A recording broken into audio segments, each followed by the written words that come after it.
पीछे मुंह करो, पीछे।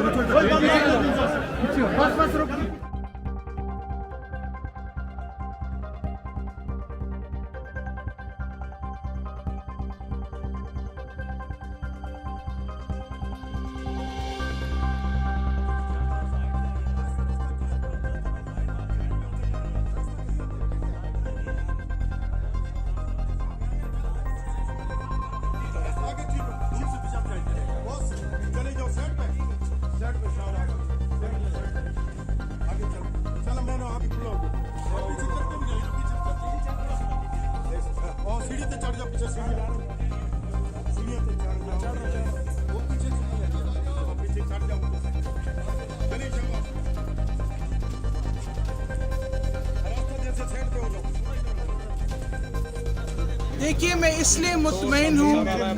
कि मुजरिम को सजा हो गई है और इस सजा के लिए हम बहुत महीनों से मुंतज़िर थे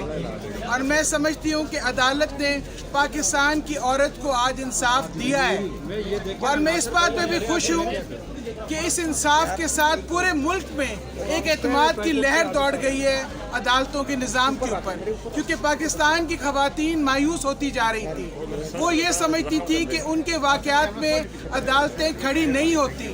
उनकी रसाई इंसाफ तक नहीं होती। लेकिन आज के फैसले के बाद हमारा यकीन बढ़ गया है और हम उम्मीद अब सिर्फ ये कर रहे हैं कि अगर इस मुजरिम का ख़ानदान या ये मुजरिम आला अदालतों में पहुँचता है तो उसकी सुनवाई ना हो और जिस तरह आज फैसला हुआ है ये फैसला बरकरार रखा जाए। मैंने पूरी